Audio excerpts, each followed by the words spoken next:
everybody, Seth coming to you from the middle of nowhere, and you can see behind me Lian Li's PC-O11 Dynamic in Alpine White. This case was finally in stock at Knowhere last week, and I snatched it up and it's been delivered. So when it does come to the packaging material, the case is wrapped in a plastic bag.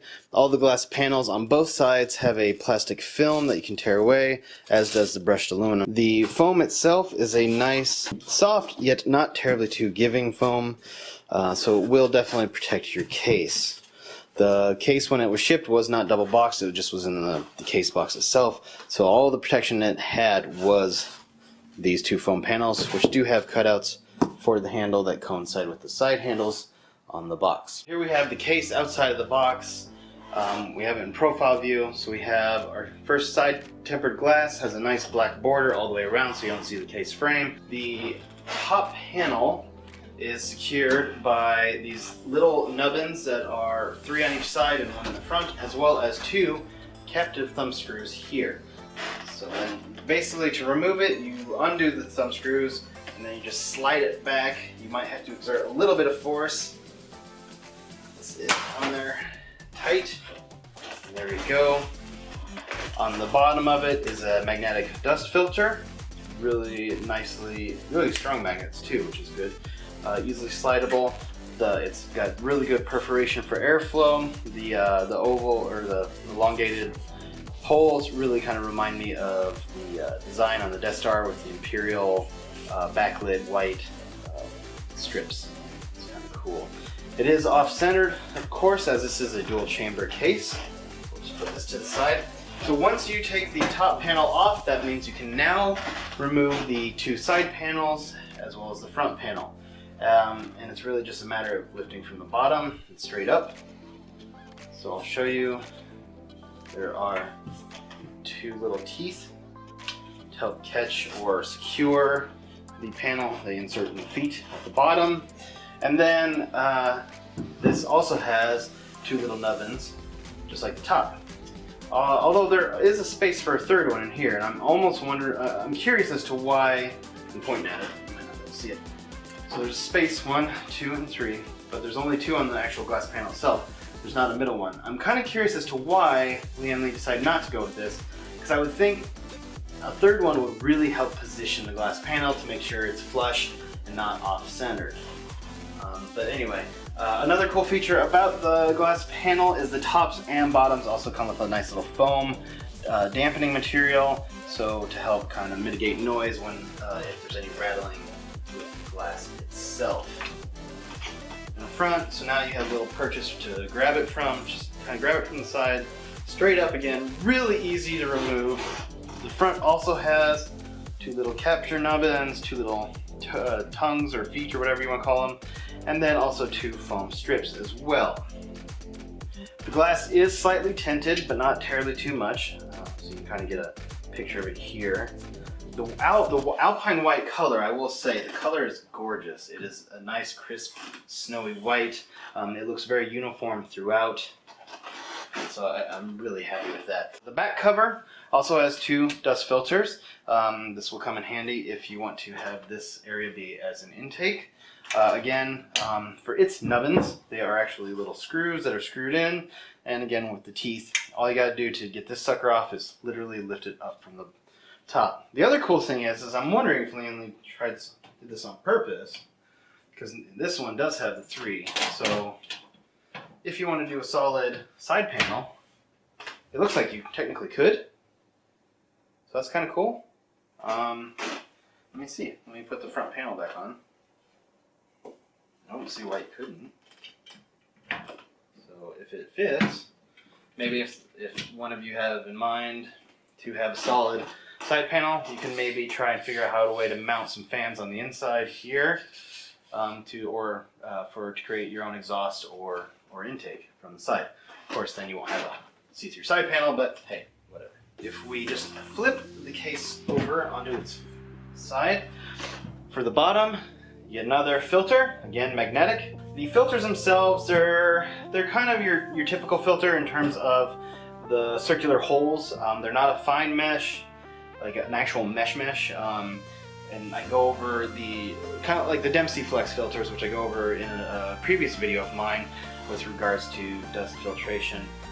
These will do the job, but I think if you got like a more screened mesh, you'll catch more dust. If you're not a fan of the feet, which I'm not necessarily a fan of, mostly because you can't grab the case from the front, you have to grab it from the sides. It makes transport a little bit ungainly, but it does give it a clean look. However, if you want to paint the feet or alter the feet in any way, these are detachable. They have 3 screws, and boom, you can take them off. They do have nice rubber stops on them so that the case will not slide around. So here we have two 2.5-inch drive bays, or drive mounts, excuse me, that can be easily removed. They have thumb screws. They are in really tight, so let me try to screw it a little bit.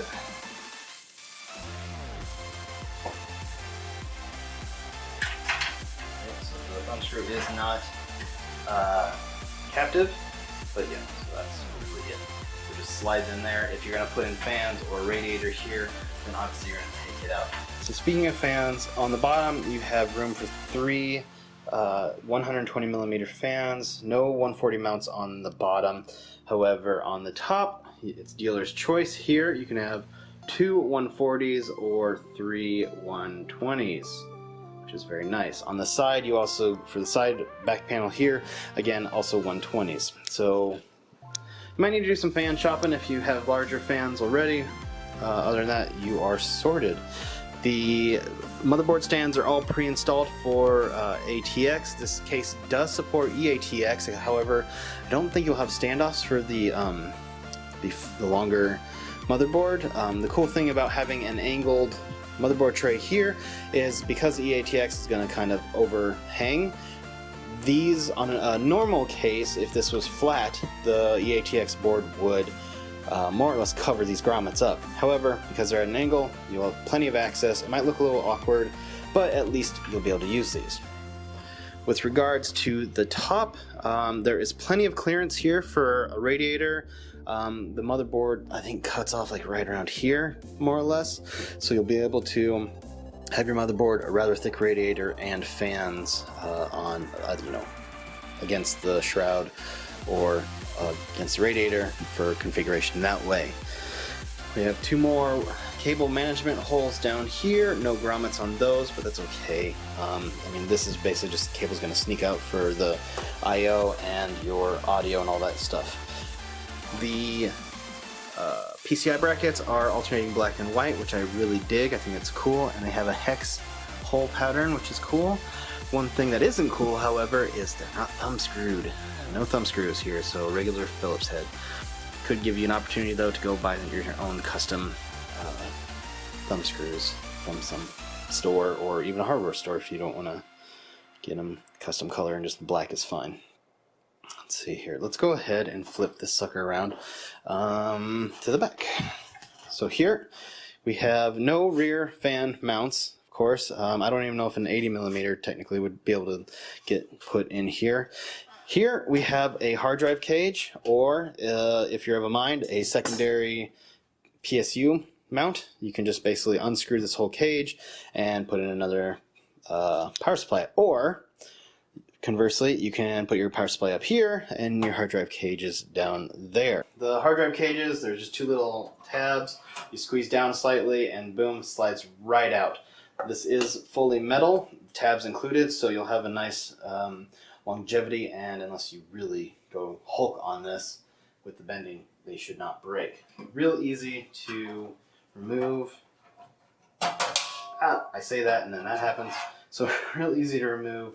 Not a toolless design. They do have grommets though for shock absorption, which is nice. And they are, you can put them in either way.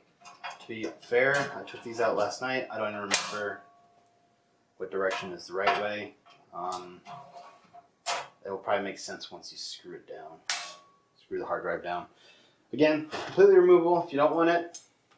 The thumb screw for this is captive. So we have a mixture of captive and non-captive thumb screws. Not sure why Lian Li went this route. Really wish there was a bit more consistency. For the most part, this, to keep costs down also, this case is riveted. So you're not going to have a whole lot of screws to remove things. If you want to mod this, you're going to be drilling out a lot of rivets. Okay, so now we're on to the back side. So like I said before, this is a dual chamber case. Here's your PSU main spot. So we have a little, this is rubber too, which is nice. So a little riser area for it. So it is going to be on its side with the fan, because there's a grill here, fan facing outward. Would be probably your best bet, so that way it's taking in fresh air, exiting out the back. It's a closed loop. None of the system's heat will impact it that way. And the filter comes in handy, so that way it will collect any dust. We have this thingamajig here, which has two functions. Again, non-captive. I'm not 100% certain why that couldn't have been captive. So it is 2 thumb screws and a regular Phillips head. Lets you get this sucker out. So this device here helps with 2 things, both cable management, hiding, like a hidey hole, if you will, as well as mounts for 2 2.5-inch hard drives, or 1 2.5 and 1 3.5-inch hard drive. Alternatively, if you don't want to mount your hard drives here at all, you have a nice mounting spot for something like Corsair's Commander Pro, Lighting Node Pro, or any of the fan controllers like that, NZXTs, cam hub thing, stuff like that. So yeah, so you have a little spot for it. Again, it's ferrous metal, so if it's magnetized, it'll be real convenient for you there. We do have a loop for you to route cables out of. Looks like 7 loops for routing, to be able to put zip ties or Velcro ties in for cables.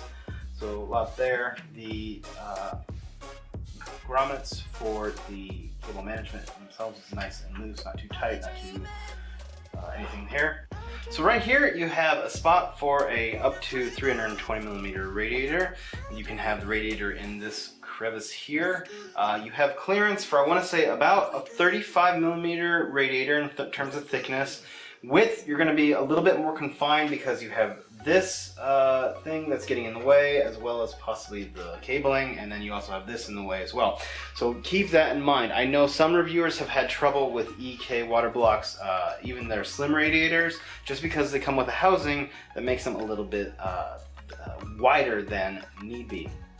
So keep that in mind. Speaking of clearance, as with the radiator, one thing to keep in mind is the width or height of your GPU that you put into your build with a case like this. I believe on the maximum width is, or height, sorry, whatever term you want to use, is 55mm. No, 155, excuse me, 155mm. So that's the clearance you have from the motherboard to the edge of the glass. This is going to cause some issue for people who are water cooling some of those wider cards, such as an Asus 1080 Ti Strix or a For the Win edition, because those cards tend to be rather tall themselves. Already, you add a water block on top of that, where the fittings area is actually extended to make the card even taller. You're going to run into issues with the glass. If that happens, Lian Li does provide, for extra money of course, a vertical GPU mount. So you can always use that.